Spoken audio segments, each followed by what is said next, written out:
Thank you for listening to Depictions Media Radio.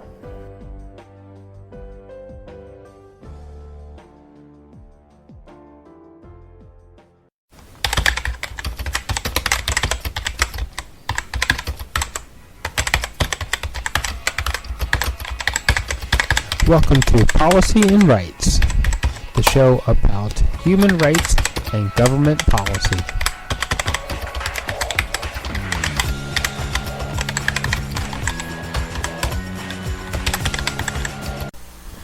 And welcome back, everyone. So today we have the WHO media update for October 2nd, and Dr. Tedros is going to make some announcements about COVAX and the ACT-Accelerator. Of course, these are tools to help get countries the vaccines and the therapeutics testing, personal protective equipment that is needed for, especially for those countries that are underdeveloped. The ACT-Accelerator gets them the right tools. The COVAX is a joining together of countries to distribute vaccines and help get vaccines that come to the top of the testing out to people so that we can start improving immunity around the world against COVID-19. So he's going to make some announcements about that, including there have been approximately $1 billion more put into the fund to help the research and purchase of vaccines and therapeutics. And also he's going to make an announcement about the number of countries that are actually involved in the ACT-Accelerator and COVAX.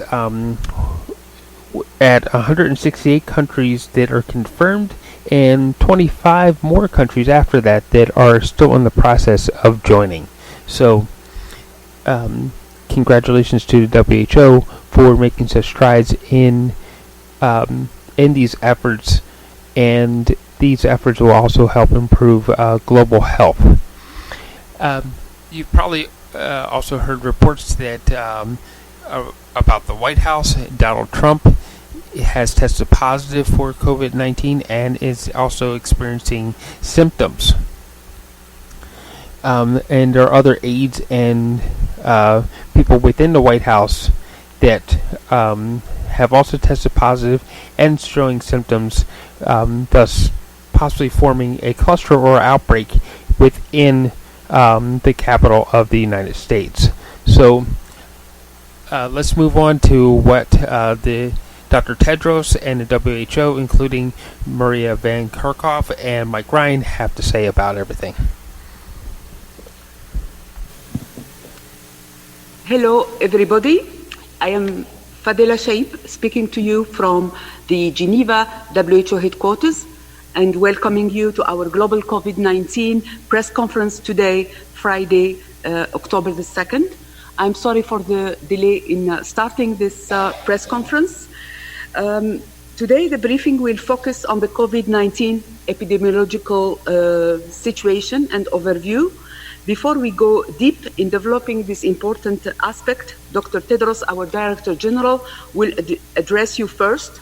Joining him in the room are Dr. Mike Ryan, Executive Director, Emergencies Program, Dr. Maria Van Kerkhove, Technical Lead for COVID-19, Dr. Mariangela Simao, Assistant Director General, Access to Medicines and Health Products, Dr. Sumia Swaminathan, WHO Chief Scientist, and Dr. Bruce Aylward, Senior Advisor to the Director General and Lead on ACT-Accelerator. Welcome all. This briefing is being translated simultaneously into the 6 official UN languages, plus Portuguese and Hindi. And now, without further ado, I will hand over to Dr. Tedros for his opening remarks. Dr. Tedros, you have the floor. Thank you, Fadila. Good morning, good afternoon, and good evening. Overnight, we heard that the President of the United States of America, Donald Trump, and First Lady Melania Trump tested positive for COVID-19. I want to start today by wishing them both a full and swift recovery. Our prayers are with them. The world is still grappling with the COVID-19 pandemic. Every week we're adding approximately 2 million cases, and as you know, the world passed the tragic milestone of 1 million deaths this week. We mourn the loss of so many.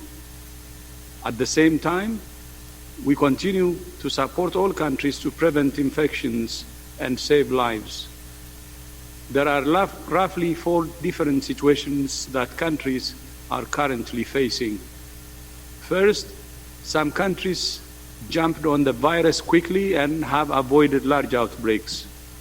Second, some countries have had large outbreaks but were able to bring them under control, and they continue to suppress the virus. Third, while some countries brought the virus under control, as economies and societies have eased restrictions, there has been an increase in cases. And fourth, there are still some countries that are in the intense phase of transmission. However, what we have learned in every region of the world is that with strong leadership, clear and comprehensive strategies, and consistent communication, and an engaged, empowered, and enabled population, it's never too late to turn the tide. In Europe, countries have done it.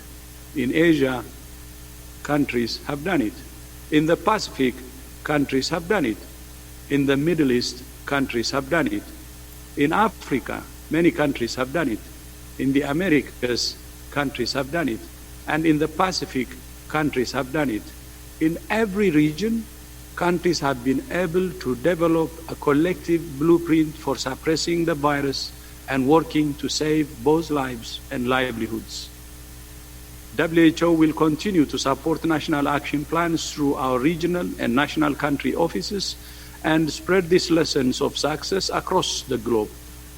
This is a critical moment in the outbreak response.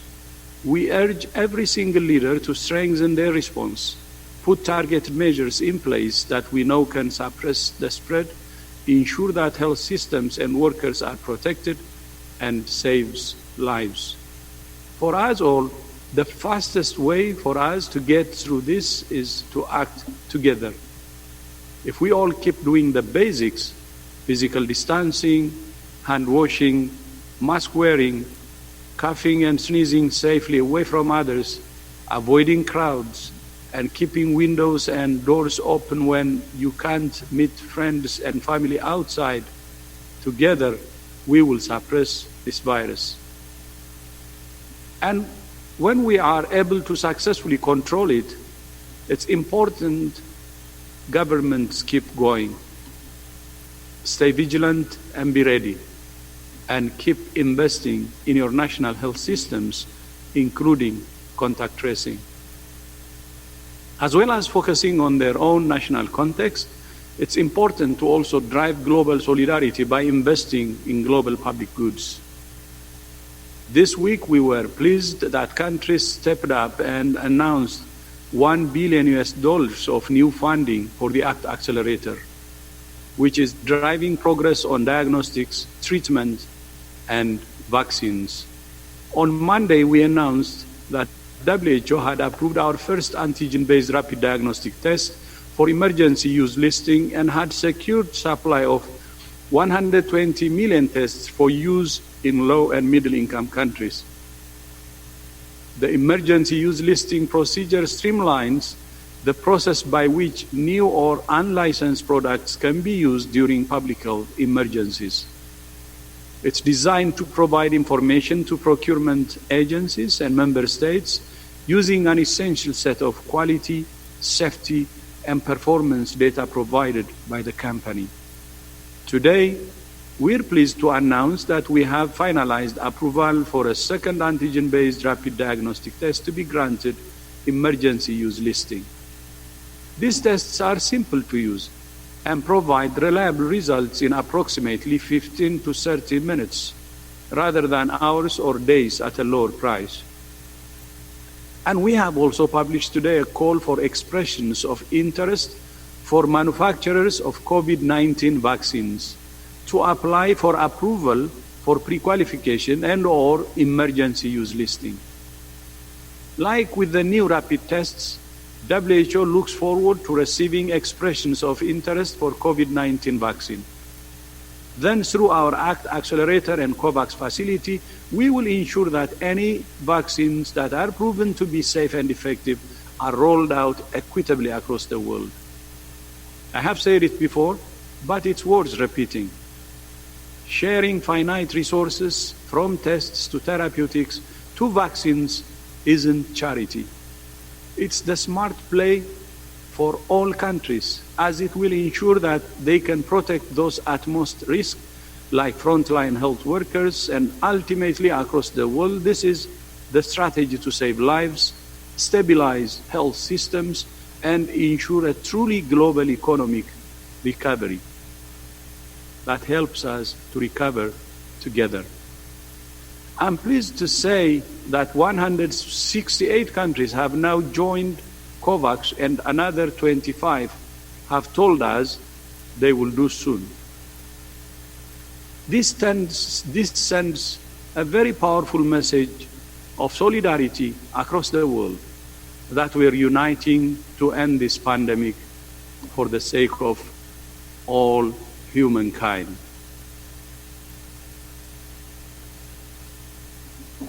There is something very important I want to speak about now.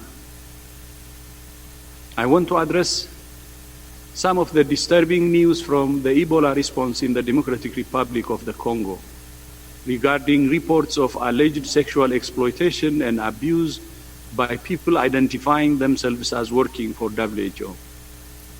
To be very clear, we are outraged to read these reports. WHO works around the world in the toughest emergency environments and situations in the world. We come to save lives and spread hope.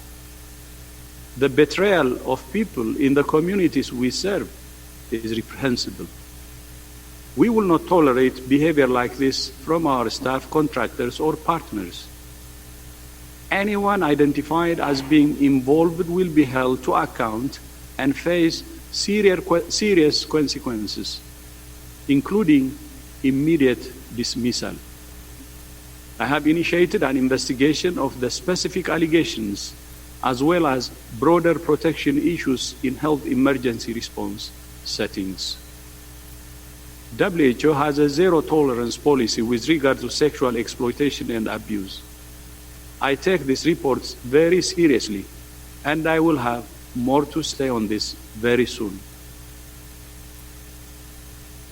Before I turn back to Fadila, I want to leave you on a message of hope. Yesterday, on International Day of Older Persons, I had an inspiring conversation with Captain Sir Tom Moore, who raised nearly £40 million for the United Kingdom's National Health Service with a charity walk. And just today we received a message from Janet Bank of Durban, South Africa. Janet, we know you follow our press conferences, and I want to say hello. Thank you for the beautiful key rings from Mozambique and Zimbabwe, and for letting us know about the amazing story of Ida Ezekweti, who at 99 years of age was able to defeat the coronavirus. We're all in this together and across the world. We will continue to drive science, solutions, and solidarity until we beat this virus together.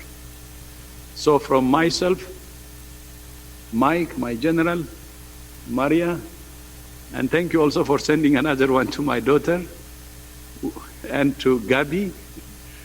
We all appreciate and express our gratitude for your gift the whole way from South Africa. Thank you so much. And one day we hope we will be able and will have a chance to see you in person. Thank you so much. Thank you, Dr. Tedros. We will now open the floor to a question from journalists. I remind you that you need to raise your hand. Use the raise your hand function on Zoom in order to get in the queue to ask questions. I would like to just make a small correction. Today, unfortunately, we do not have Portuguese translation, so apologies for our Portuguese-speaking journalists. I would like to invite Michelle Cortez from Bloomberg News to ask the first question. Michelle, can you hear me? Yes, I can hear you. Can you hear me? Not very well. Hello, Michelle? Michelle? Can you please unmute yourself? Can you hear me? Yes, now very well.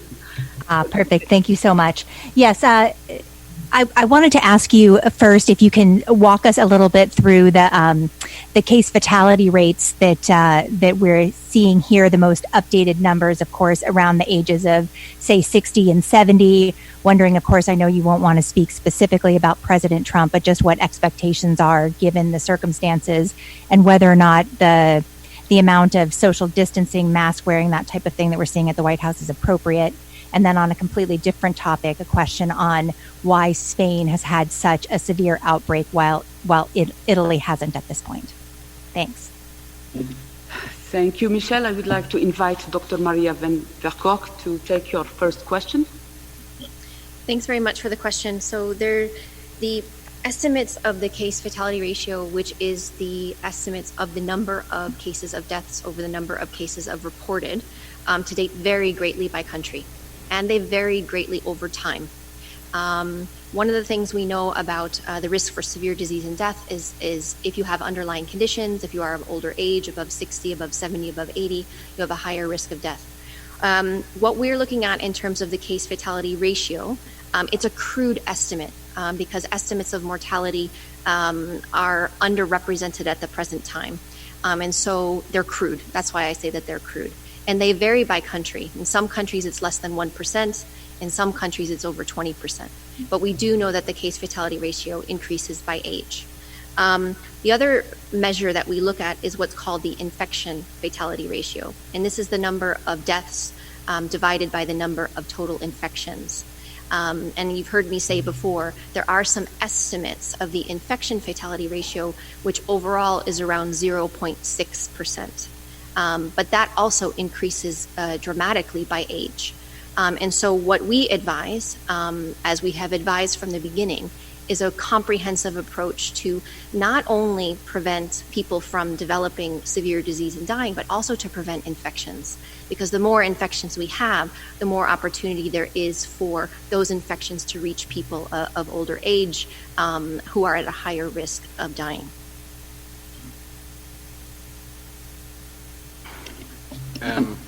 You asked specifically about the differences between Spain and Italy. Perhaps Bruce may also be able to offer some insights in that, given that he's worked closely with our regional team and with both countries over the last number of months.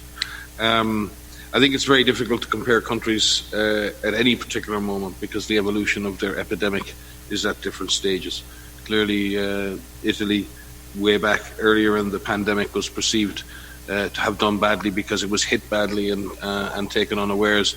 And then as it recovered, we saw the numbers in Spain deteriorate. This time around, Spain has had a deterioration earlier. Italy, in that sense, has coped better. But as we spoke again previously about Africa and other places, it's very hard to say that people are out of the woods. Relative performance versus just unpredictable events that can occur and can amplify disease in particular settings and can set off these brush fires, particularly in urban settings, that can be very difficult to control. We've seen that in Australia, we've seen that in China. You can have very small events that can actually spark a major issue within an urban setting in particular, and that can make a country look very far behind the curve. We also have the artifacts of testing and other things that we have to be very careful when we compare countries. Both countries have really had to fight very hard. Both countries have really had to adapt their systems. They've had to dig deep to improve their public health systems, to shore up and strengthen their health systems, and really has required a massive social effort. And you certainly see that particularly in Italy, where there's been a huge reimagining of the social contract that I think is having a great impact in keeping the disease under some degree of control. But Bruce has been much closer to offering direct technical advice. You may wish to make a comment on either country, Bruce. Thanks, Mike. I think I would first just add to Mike's recognition of the extraordinary response that we saw in both countries, both Spain and Italy. When working in both countries, in Spain in particular, it was just extraordinary. The breadth and depth of the response, the commitment of the healthcare workers, of the ministries, of the governments, at all levels, but of the general population. Madrid was an extraordinary place, as was Barcelona and the other places we visited while in the country. You see that level of cooperation and solidarity in trying to beat this virus, and very much reflecting, I think, some of the advice you, the Director General, have always been giving countries and individuals. You really saw it play out in both countries very impressively. And I think to the point Mike made, we're dealing with a biologic process, and we don't understand everything about this virus and everything about why it takes off in some places and doesn't in others. And when it takes off in some places, undoubtedly what we're seeing is a very rapid and sometimes very subtle shifts in behaviors in other countries that just help keep them from hitting a tipping point. It's clear that there's tipping points with this virus, and as soon as you get behind that 8 ball, it's very, very difficult to get it back. So part of this is like Mike said, it's bad luck, because in both countries you've got very, very impressive responses, very well trained people, and populations that really know what they're doing. So I think at this point our thoughts really with the Spanish people in particular, who are going back into some very, very difficult decisions right now as they try and get this virus back under control. And I think we have full confidence they will, because they've got the experience, the expertise, and the commitment to do that. I think we'd also note, and Micah, you may have mentioned it, that there are parts of Italy where we are seeing it's heating up, and they're moving very, very quick to try and address that as well. Thank you. I would like now to invite Catherine Bokonga, France 24. Catherine, can you hear me? Okay, I would like now to invite Agnes Pedrero, AFP. Agnes, can you hear me? Yes, I can hear you. Fadela? Yes. Hello, everybody. Yes, we'll come back to Catherine later on, but Agnes, we can hear you very well. Go ahead, please. Yes, thank you. I will ask a question that was just asked, but I didn't listen any answer. I wanted to know if you think that the U.S. president disregard for the mask had made it inevitable that he would be infected at some point. Thank you. Mike Ryan, Dr. Mike Ryan, please. Yeah, I think we don't generally comment on the behaviour of any specific individual, and we don't know what risk management measures were in place around any given individual, especially someone as prominent as a president. What we will reiterate is that each and every individual and each and every citizen should be guided by the national guidance in their country, and that the combination of different measures that reduce risk, and we know these reduce risk: washing your hands, staying a safe distance from other individuals, avoiding crowded spaces, wearing a mask, both to protect others and yourself in situations where you can't physically distance or where there's a risk, and doing all of that to protect yourself and others is the best way to protect society. Our advice doesn't change, but we will not comment on the specific risk management measures or behaviour of a specific individual. We are a community. We need to get through this together. this is not the time to turn on each other.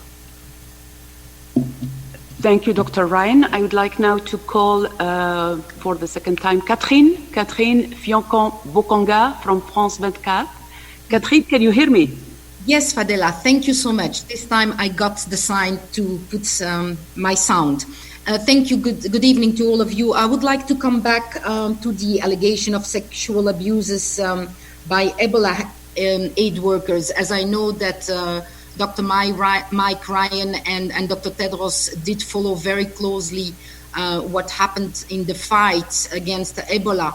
I would like to have their reaction on that, and also about the fact that apparently the women that complained were drugged, abused, locked up. And could you give us more details about the WHO people involved? Because we know that people from other agencies and NGOs apparently are also involved. And will you share some reports with names with the press when you have evidence? Thank you.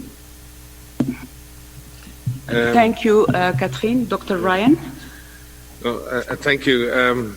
We simply don't have any of those details. We have what you have, which is the report in the newspaper. We start from a position of believing those individuals who have suffered abuse or exploitation. That is the first. Second thing, we are absolutely concerned that the individuals who've been abused and exploited receive the proper care, the proper support, and absolute access to justice and a bright future. And we will do everything possible to make that happen. But frankly, right now, we have absolutely no details of any of the individuals, any of the specific allegations. I know David Webb, who leads our more internal and investigational side, and others throughout the UN are working together to establish how much information may be in the system, and they will work. I know that the Director General will and is launching an independent investigation and will make announcements. He said he will make announcements in the near future on that. So the organisation is taking this deadly seriously. These allegations are horrific. And it is awful to hear. And both the Director General and myself spent significant time in the field. I feel terrible to hear these stories. I feel awful for the people affected. I feel awful for the families. I feel awful for the wonderful WHO, the NGO, and the UN staff who have risked their lives over the last 2 years and given their lives to help these people. To think that any group or individual would destroy and degrade our image or the lives of other people is just almost too much to contemplate. But we first have to get the facts. We first have to get this properly investigated. Right now, we have no more information than you have. We will and are actively seeking that information. But we also need to ensure that we're very sensitive in the way we do that, and that those affected by this are not further traumatized by the process. Thank you, Dr. Ryan. I would like now to invite Gabriela Sotomayor Proceso to ask the next question. Gabriela? Yes. Can you hear me? Hola? Hola. Hola. Yes, thank you so much. Thank you for giving me the opportunity to ask. It's on Mr. Trump. We saw the debate, and at times Mr. Trump was shouting, and so I would like to know if, as you saw, if Mr. Biden may be in danger of contracting the virus or not. If you can comment on that. Thank you. No, it's not possible for us to make a comment on that. We have no idea of the nature of the confirmation of the diagnosis, the timing of the diagnosis, viral counts, distances, or anything else. We absolutely trust the US public health authorities to make the appropriate decision and advise those individuals whether there may be a risk. Thank you, Dr. Ryan. I would like now to give the floor to Jason Beaubien from National Public Radio. Jason, can you hear me? Yes, I can. Thank you very much. So this is not specifically about President Trump, but it's about the United States overall at the moment. Basically plateaued at about 40,000 new cases a day. This is an outbreak that is not just the president, it's within the White House. Other members are also testing positive. I'm wondering, if you are concerned that this is a sign that the United States is not on the right track to be taking the basic measures which you guys have been calling for in terms of getting this particular pathogen under control.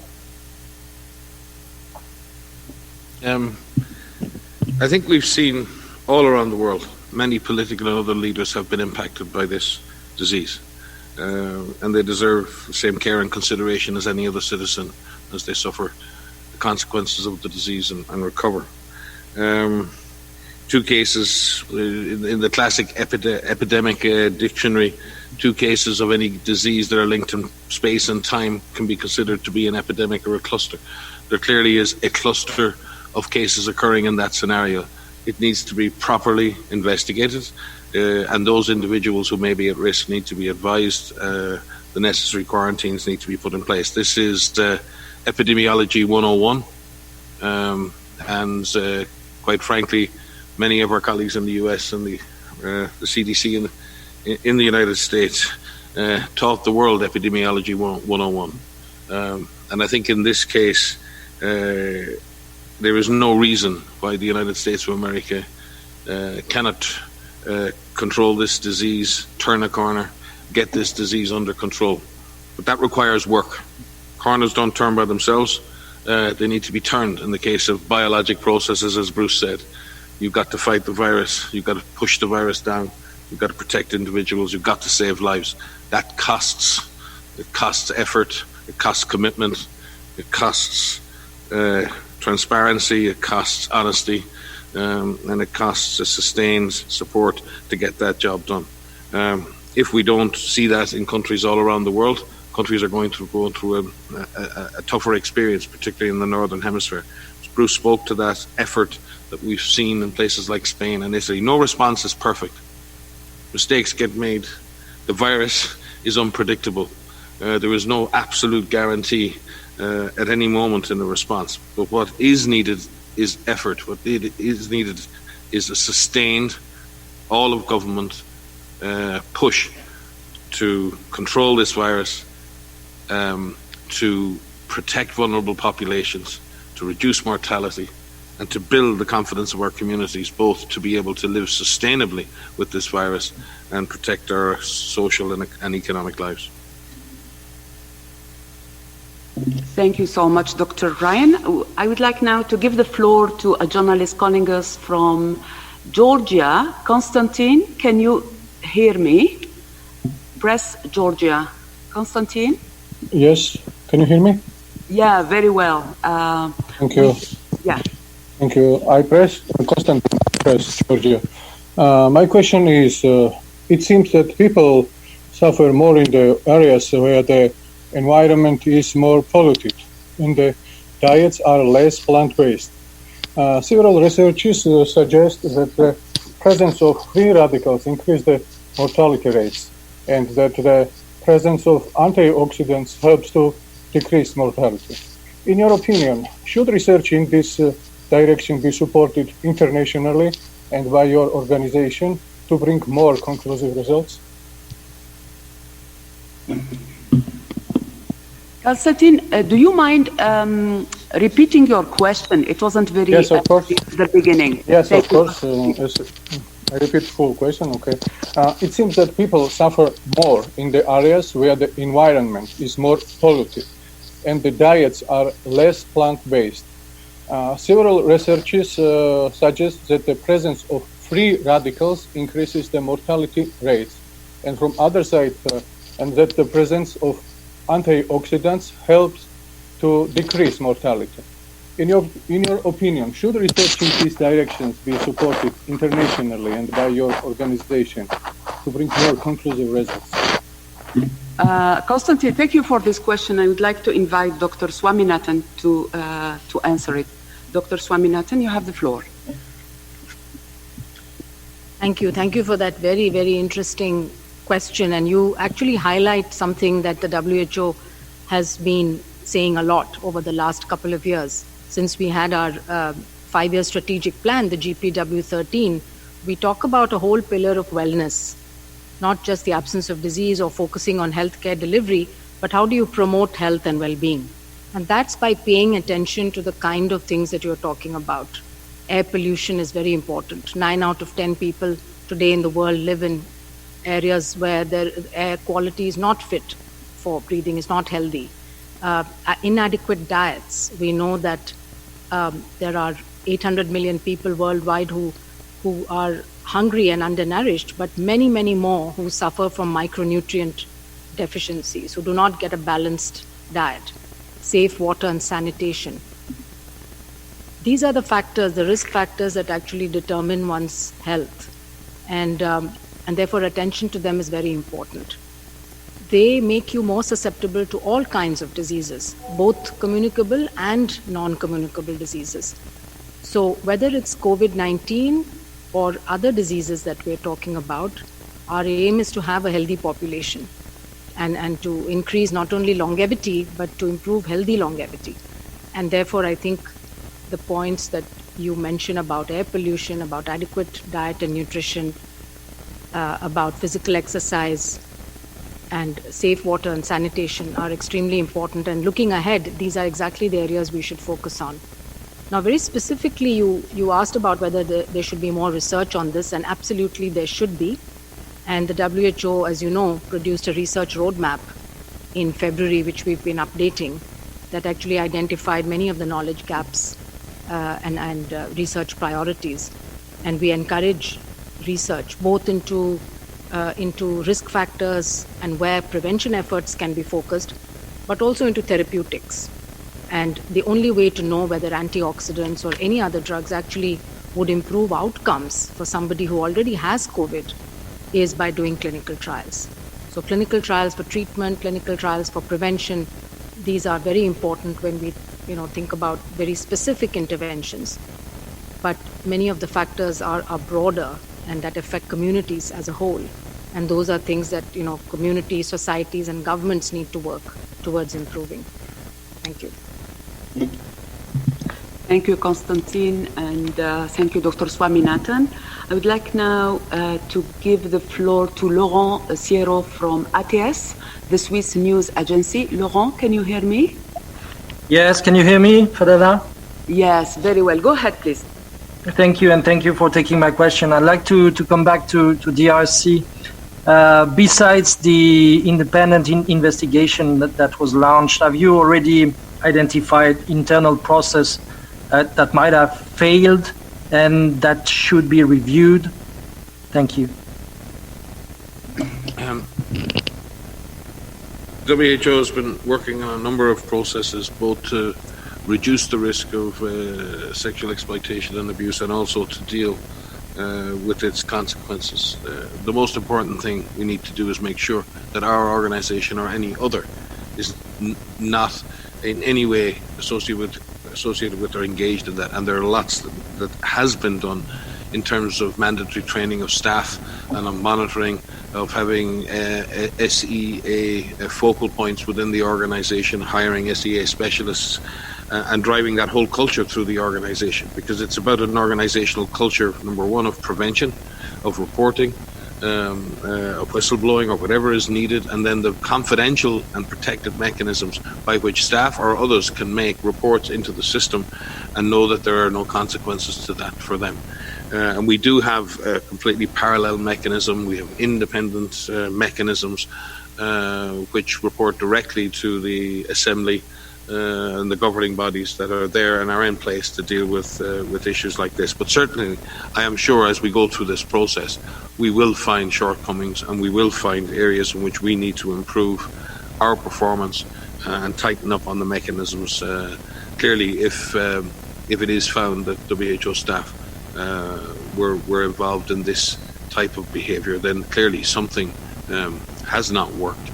either in our training, in our staff recruitment, in our detection, in our monitoring, and in our disciplinary procedures. And we will look at each and every one of those processes to ensure that this is dealt with definitively and decisively, and the organisation will not stand back from making that happen quickly, and also in the best interests of the victims. And again, I will say, the victims are to be believed. It is our job to do the appropriate investigation. Thank you, Dr. Ryan. I would like now to invite Ashley Furlong from Politico. Ashley, can you hear me? Yes, I can hear you. Can you hear me? Yeah, very well. Go ahead, please. Thank you. So the European Medicines Agency just announced that it is investigating reports of acute kidney injury in some COVID-19 patients taking remdesivir. Could you comment on that? And is this not going to be a massive blow, possibly, to the very small arsenal that we have to treat COVID-19?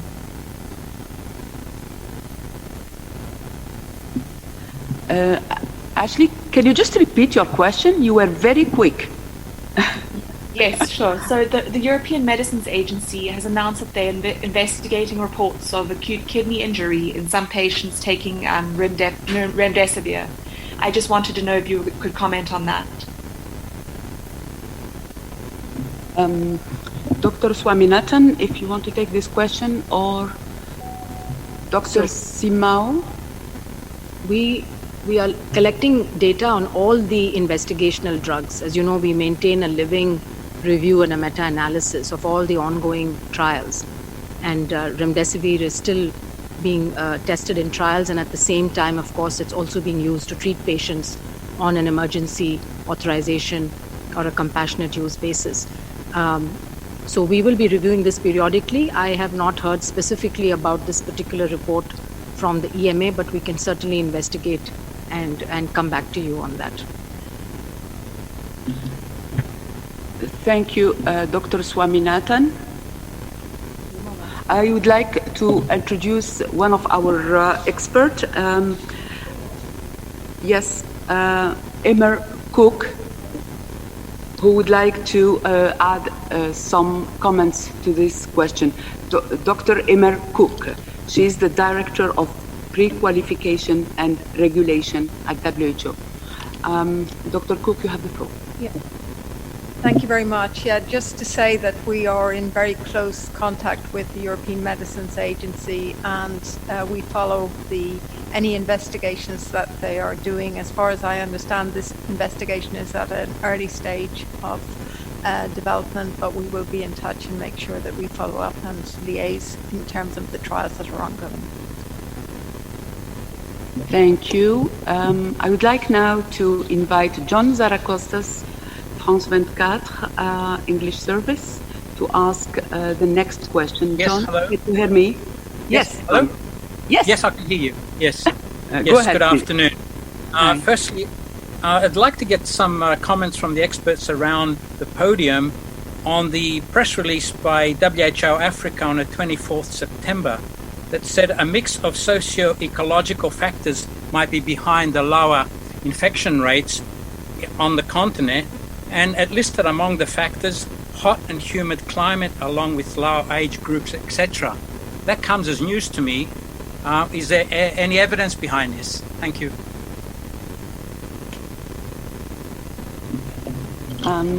Dr. Van Kerkhove, do you want to? So I can start. Yes, I can begin. So yes, I mean there are different. We know that this virus circulates in all countries all over the world. It has circulated in all types of climates: cold conditions, hot conditions, different types of humidity. The virus operates in clusters. It operates where people are in close contact with one another, and it can spread very rapidly in those types of situations, particularly when you're indoors, you're crowded spaces, there's poor ventilation. What we do know in different types of climates, people act differently. When you have warmer climates, people tend to spend more time outdoors than they spend indoors. We're noticing that in the Northern Hemisphere as we enter the autumn. And as weather gets colder, people will tend to spend more time indoors than outdoors. I think there are a number of factors of why we see differences in the circulation of the SARS-CoV-2 virus in Africa, as has been outlined by the press release that you indicate. But indeed, this virus spreads where we allow it to, in a sense, because this virus is controllable. If we speak to the specific issues that pertain in Africa, and again, I'll remind you, as the DG reminded us last week, when we speak about Africa, we're speaking about 54 different nations on a continent. 55. Sorry, boss. I got it wrong. Therefore, we can't put all of that experience into one description of what's happening. There's a huge diversity of climate, of population, of economic development, of social inequalities, and so many other issues. Having said that, we did have a very interesting conversation during the week with the director of Nigeria CDC and some other health leaders around the world, and that question was actually put to Chikwe and some other Lucille Bloomberg from South Africa, because people are intrigued, and naturally intrigued, as to why Africa seems to be avoiding the worst of this pandemic up to now. And that's a good question to ask, because you can learn lessons in asking that question. Part of that is certainly due to population demography, because with half of the population of Africa being 19 years or younger, and very, very few relatively percentage-wise of people being over the age of 65, it may mean that we have a higher incidence of disease in Africa, but a much lower mortality, just by nature of the fact that it's a younger age profile. And the fact that some countries in Africa probably don't have enough testing going on, they don't have the resources, and therefore may be under-detecting the incident cases. So that might create an impression of fewer cases and fewer deaths. The fewer deaths is real, the fewer cases may not be as real. The other thing is that while Africa is increasingly becoming an urban environment, large parts of countries are relatively not so densely populated, and it may be that the virus finds it hard to establish and spread in some of those environments. There are many other reasons, but I think I will point you back to some of the positive reasons. And I remember, again, speaking with Chikwe and others during the week, and people were asking, so, you know, in terms of Africa's first reaction, and how did you manage to keep a lid on this? And I think Chikwe said, you know, we just treated this like any other outbreak. We went after the virus, we investigated, we detected the cases, we identified the contacts, we isolated the cases, we asked the contacts to stay at home, we tracked and traced, because we've had Lassa here, we've had cholera here, we've had monkeypox here. We've been doing this for years and years and years and years. And what it probably demonstrates is that in many countries in Africa, there is a very well-practiced, well-trained core of public health people. It may not be a huge army of people, but it's and if we take polio eradication, been something, again, in Africa has generated huge numbers of individuals who know how to investigate cases. They know how to respond to clusters of disease. So paradoxically, countries in Africa may actually be well ahead of countries in the rest of the world in terms of their instinctive response to how to deal with an epidemic. And countries in the industrialized West and North may have lost that muscle memory. Equally too, and this is something I think I've said here before, in Africa, public health practitioners, doctors and nurses, others, have instinctively think of how the community is going to deal with a problem, the community issues associated with a public health threat, just as quickly as they think about intensive care, just as quickly as they think about other things. It's taken many countries a long time to move from a biomedical concept of this disease to a community concept of this disease, to how to stop this disease in the community, how to work with the communities on behavior, how to empower communities. Many of my African colleagues have learned many years ago that unless you get the community on board, you're not getting anywhere in epidemic response. So I do think while there are factors, epidemiologic and others, that might explain why Africa is not as impacted, I think we should also give credit that there's instinctively a very good public health response in many, many countries in Africa. Thank you, Dr. Ryan. I would like to give the floor to Dr. Maria Sorry, I Verkov, actually who want has some addition Yeah, I'm sorry, to I make. want to come back in again because I was trying to keep my answer quite short, but there is data that comes from Africa. And one of the things we look at is the seroepidemiology studies that we've been talking about. And so maybe there may be differences in surveillance and testing capacity. There are a number of seroprevalence studies that are being done. And these are studies that measure unrecognized cases as they test for antibodies, which is an indication that there had been past infection. And to date, there are more than 150 publications on seroepidemiology, 10 months into a pandemic. These are peer-reviewed publications and preprints. 5 of those are from our African region. And similar to other parts of the world, the results of those is that in the general population in non-outbreak settings, the seroprevalence is below 10%, which is similar to what we are seeing in countries all over the world. There is one study from Nigeria that looked at healthcare workers and found a higher seroprevalence, again, similar to what we are seeing in other countries. So there shouldn't be any suggestion that countries across Africa, and again, 55 countries, very different, incredible responses, very aggressive, using that public health infrastructure that is in place and that has been strengthened over decades, are looking and they're seeing different levels, they're seeing the same levels of seroprevalence that we've seen in other countries. So I just wanted to add that because this is a growing body of evidence that is helping us to understand the extent of infection in all countries across the world. Thank you, Dr. von Kerkhove. I would like to invite Michael Busiorkiv, who is a contributor to CNN, to take the next question. Michael, can you hear me? Yes, I can hear. Merci beaucoup, Fadila. Bonjour tout le monde. I had a question, not specifically about President Trump and the First Lady, but, you know, they're not the first heads of state to succumb to the virus, of course. And as we have found in other pandemics and outbreaks, heads of state are crucially important in public health messaging and signaling, especially when it comes to reports of things like mask wearing. I'm wondering if you have any thoughts on when heads of state get the virus and recover it, that their public messaging can become even more effective or impactful. And just quickly, I reference you to what Honduras President Juan Orlando Hernandez said after his recovery. He said, many think that this is a game, and it's not until that they see a relative who gets sick, or when they get sick themselves, that they understand the seriousness of this issue. The truth is, I don't wish this on anyone. Thank you.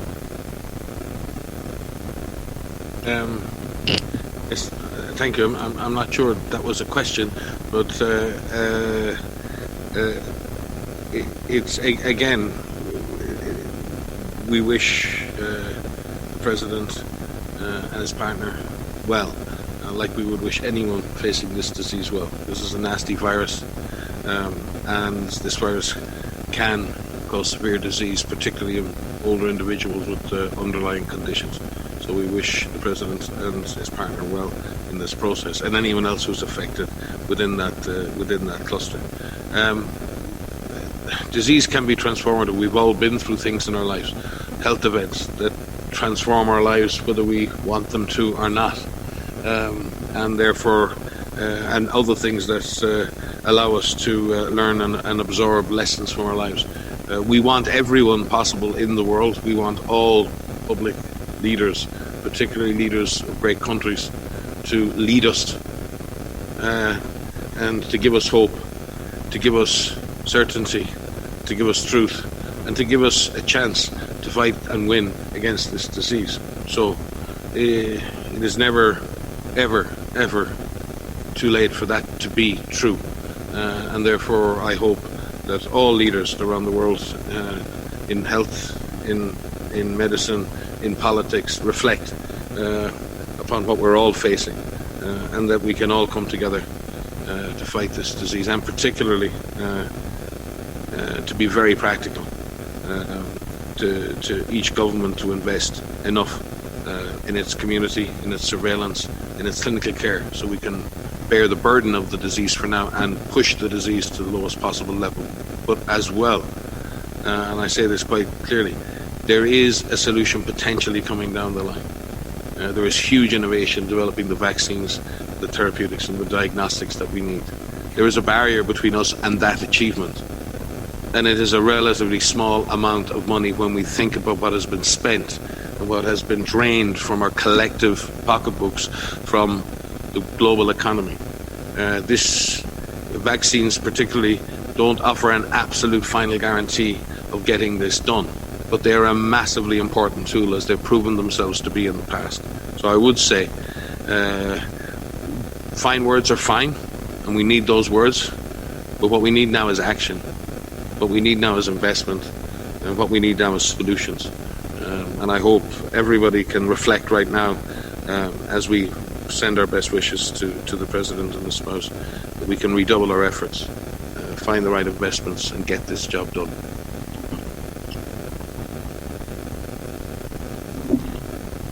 Thank you, Dr. Ryan. I would like to thank Dr. Tedros and my colleagues today for their participation, and to journalists who are following us very regularly. I would like now to close this briefing and remind you that you will get the DG opening remarks as soon as this press conference is over, as well as the audio file. The full transcript will be posted on the WHO website, most probably tomorrow morning. As always, I would like to apologize to those journalists who could not get their questions answered. Thank you so much, and see you next week. Thank you all. Have a nice weekend. Okay, so we heard everything that I said at the beginning of the broadcast about the $1 billion and the number of countries, and about Donald Trump and the White House. We've also heard things about spikes in possible second wave of disease in Europe, and how Spain and Italy are dealing with the spike in diseases happening. We also heard very disturbing news, and we will keep following up on this as closely as possible, about allegations in the Democratic Republic of the Congo, and sexual abuse by workers and aides from the WHO. So as soon as we can get more information on that, we will get it out to you. It is a shameful thing. These people are volunteers, and they go around the world just for the sole purpose of saving lives and bringing medicine to people. And to think that another group of people would use their good acts to harm people, that's just something wrong with that. But we will keep on top of it and keep everyone up to date on what is actually happening with that situation. You've been listening to Policy and Rights, and on Depictions Media, I am Michael, and have a great day. Please do click the subscribe button wherever you see it.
Okay, so we heard that Dr. Tedros and his team and the folks from the Global Fund and Fine Group, they're trying to bring, just to start with, 120 million tests to underdeveloped nations to try to help them be able to test more for COVID-19. And how the difference between the underdeveloped nations and the totally mechanized nations, the difference in amount of testing, the statement was actually made that 120 million tests in a developed nation such as Canada or the U.S., this would probably be less than a 2-week supply or 2-day supply of tests. So part of the purpose of the ACT-Accelerator is to level the playing field so that the costs can be absorbed by other nations, so that those nations that have a lower income, have fewer resources, can actually get the same exact tools and get access to tools to help save more people globally. So it's quite an extended goal for one particular group to bring nations together in this way. And we also heard that that they still need more funding in order to really get smaller nations the ability to be able to keep up, so that we can eradicate this bug called COVID-19. So thank you for listening to us today. You've been listening to Policy and Rights. I am Michael, and this is Depictions Media.